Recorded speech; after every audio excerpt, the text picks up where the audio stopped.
Welcome to our podcast, The News Now, exploring the latest findings of the Digital News Report Australia. I'm your host, Caroline Fisher.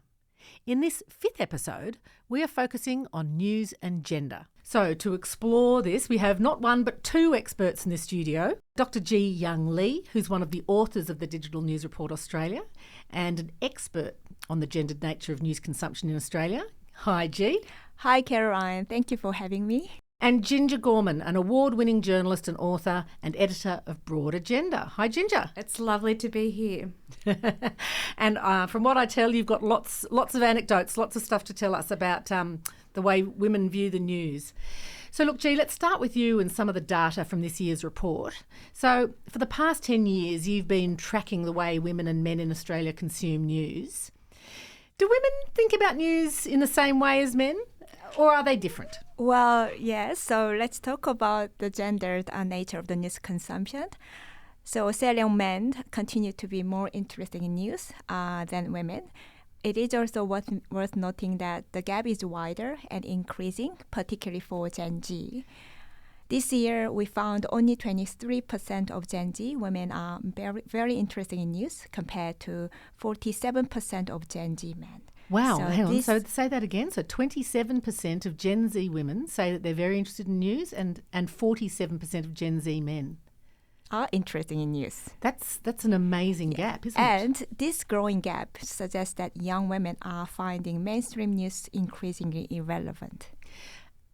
That's extraordinary, isn't it? And so how long has this trend been going for? We've been observing this trend for the last 10 years. And as I say, the gap is widening. Yeah. So, Ginger, does that surprise you to hear that young women are less interested in the news than men? Not at all. And actually, Caroline, you and I wrote an article a couple of years ago and we interviewed this fabulous young woman, Dak Sharma, 21-year-old she was at the time, political economics student. And she said to us that basically the news didn't represent her. She gave us some amazing quotes, which I've actually continued to think about ever since because they just struck my heart really as someone who's been working in the media for 20 years. She said, if you asked me to turn on the TV, flick through the newspaper, or listen to the radio at any given point, chances are the person speaking, whether presenter or guest, will hardly ever be someone I can connect with and adequately feel represented by. And then she basically said, apart from a few gems that are journos, most of them care very little about diverse representation. So she doesn't feel they care about women of colour, especially young women of colour. And she also said that journalists seem to care about what people look like, i.e. a very stereotypical, perhaps blonde young woman and not someone who looks like her. And she said, I found most of the time that's not a 21-year-old woman of a diverse cultural background. It's extremely hard not to feel insulted. So we can understand from those comments why she's turning off the news. That's an anecdote, but actually we have some data to support that, don't we, Jee? Do you want to tell us about that? So a few years ago, we asked respondents about the news representation. So it found exactly same as you observed. So women are less likely to feel that news represent their own views, their own opinion. So this is more evident, I believe, among women than men. And if memory serves me correctly, we also correlated that with trust. And there was quite a strong link between feeling represented by the news and people's levels of trust in news. Yes, that's correct. So there is a strong correlation between trust in news and representation. That's right. So if you didn't feel represented, you were more likely to trust the news less than those people who felt represented. And guess who had the highest trust and felt the most represented? Oh, that's men. Yeah, right. It was older men, wasn't it? Yes, older men, exactly. So older men, the older generation, particularly among men, the trust in news is higher. So what about when, so they're less interested in news and they feel less represented. What about their interest, say, in politics, etc.? And do they consume as much news as men? So we have observed a significant gender gap in the topics that interest men and women. Women have a much greater interest in news about mental health and wellness, lifestyle or culture, environment, but their interest in international news, science, technology, sport, politics and economics much lower. It's much lower. Yeah. I mean, in a way, I feel a bit disheartened when we get that data, because it does feel so stereotypical, that women are more interested in lifestyle and less interested in politics. What do you... I'm just laughing here because I've got so much to say about this. Okay. There's a really huge question here, which is who decides what's news, right? And so we know from data, so there's all sorts of data sets to show this, but the data I was looking at last night was on Our Watch. So that's a body that educates the media about how to report on domestic violence. 3/4 of the people in top jobs in Australian newsrooms are men. And this matters because they are deciding what is news. And I think for women, what is news is very different. Like if you look at some of the topics, say we cover at Broader Gender commonly, we're a gender-focused platform.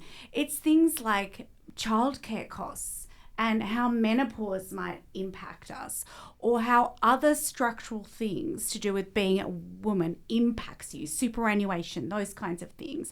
So these things are news to women, but where are they in the mainstream media? It's only in the last decade we've seen, say, family violence reported in the way that we see it now. So it's not even that women are not interested in those topics. First of all, the way that they're represented is always like an old white man on television talking about economics. He's not talking about the childcare costs or how women's superannuation might be impacted by such and such a decision. He's, what do they say, pale, male and stale. And women turn that off. They're not interested. So if newsrooms look different, the decisions about what was news and how it was framed would be very different, and then you wouldn't get women turning off these topics. Okay, that's interesting. So it's not necessarily the topic itself. So it's not that women can't find politics interesting. It's just that the way the politics is reported, and it's not necessarily focusing on policy issues, etc., that are women-focused or family-focused. Or I think our data are also consistent with what Ginger mentioned. Women are more likely to say it is important for news to offer practical information and advice for daily life for them. Yes, okay. So, we asked some questions about that this year. What kind of practical advice are they looking for, Jee? What are they saying that they want in the news reporting? So I believe, we know there are limitations in terms of survey questions, and I think the information provides practical information that advice for their daily life. So it's like, I would say, like how to set up their superannuation in a way that's superannuation in a way that's effective, for example. They want something that's something like that. Very practical, and also that is really relevant to their daily life activities. It's so fascinating to me. I just feel like half of the population is not getting a voice in the mainstream media, and they're voting with their clicks. Well, that's interesting because there are, of course, women-only, or women-focused publications springing up which are very successful. I mean, Broader Gender is one of them, Mamma Mia. There are several others that are seeing that gap in the market. Okay, so let's turn to another big topic that we've been tracking in the report for the last 10 years, and that's news avoidance. Gee, maybe we won't be surprised by this answer, but do men and women avoid news differently? Yes, so we have observed that women are more likely than men to avoid news. Notably, news avoidance among women has slightly increased to 74%, while it has decreased among men to 62%. Interesting. However, it is also worth noting that when looking at the data based on both generation and gender, there is a little difference in news avoidance between men and women across all age groups, except for those aged 58 or older. So among these older demographics, men significantly less frequently avoid news compared to women. Okay, so which age group of women are avoiding news the most? Gen Z. Gen Z again. Gen Z women, they are most likely to avoid the news. Okay, and what do we know about that? So women tend to avoid certain types of the news, such as sports and political news more than men, as we all know. But they are less likely to avoid the news about their local community, culture, lifestyle, climate change, and social justice issues. I believe this reflects that Australian women are much more interested in these topics than men, and much less interested in news about sport and politics. Yeah, that's interesting. Now, in previous surveys, we have also asked people about why they avoid the news. And what were some of the key motivations for turning away from the news? Women are more like to say they avoid news because it has a negative impact on their mood. I think that's key uptake from the data. Yeah, that's right. It's actually really smart. It's avoiding the news because you don't want the mental health impacts. And Yeah, it's self-protective. Yeah, absolutely. I do that all the time. You know, we've got a war in Israel, Gaza. We've got a war in the Ukraine. We've got these catastrophic climate stuff going on. We've got domestic and family violence stories in the news every couple of days. So there's a real question of how we're reporting and what are the messages that we're sending, you know. I tweeted also, Caroline, about, you know, why are you turning off the news to women? And the answers were fascinating. So I tweeted this last night. It's had 20,000 views overnight. So people care about this issue, G, which won't surprise you from the research. And 250 replies. I'm just going to read 2 of them because I think, G, you'll have interesting comments off the back of these. So hundreds of replies, right? Fascinating thread. So Nandita said, it's the same shit every day. I get my news from verified social media sources. I hate ads. I am tired. That's her response, why she's switching off the news. Now, Claire Coleman, fabulous queer Indigenous author, she said, first of all, news is garbage. She said it's untrustworthy, racist, sexist, queerphobic, and increasingly right-wing. The Overton window has shifted far to the right in recent years. I felt like, wow, those 2 just covered everything.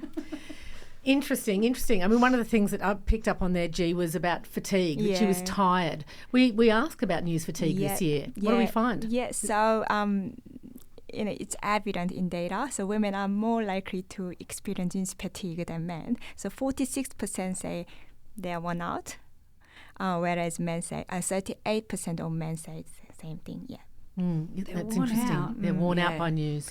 And also, women are much more likely than men to actively avoid news by ignoring, scrolling past it on their phone, or changing TV channels. Yeah, now that is interesting, isn't it? Because, and that tells us something about the different platforms that women use to get news. So what do we know, G? Where do women, you know, where are they more likely to get their news in comparison to men? Yeah, so compared to men, women are more likely to access news through social media. So social media, obviously, their main source of news. This is particularly evident among Gen Z women. Yeah, that's right. And so if you're on social media and you are scrolling past, it does make it actually easier to avoid news. That's doing correct. that. Yes. Yeah, and whereas men, we know, tend to access news online, so on their computers and things like that, and other it's platforms. Just making me think about what I do at night, which is I seem to be on Instagram permanently looking at people's recipes for things, you know, and it is a kind of news fatigue. It's me thinking about, I wonder if I could cook those Jerusalem artichokes instead of actually engaging with these horrific topics. Okay, look, it's time for us to wrap up. But before we go, is there, you know, it's quite clear there's a strong trend over the 10 years that obviously the gap in interest in news consumption, in fatigue and avoidance is growing between women and men. And that's sending a pretty strong signal to the news industry that they're not meeting the needs of the female audience. Have we got any advice for the news industry about how to tackle this? Well, I'll just go to Broad Agenda, which is obviously the platform based here at UC that I edit, and we've seen an exponential audience growth in the last 3 years. So we've got 300,000 impressions a month, which is bonkers, really. And it's because women come to me with what they want to write about, women academics, women commentators and so forth. And they are interested in all of these topics like working from home, life-family balance, superannuation.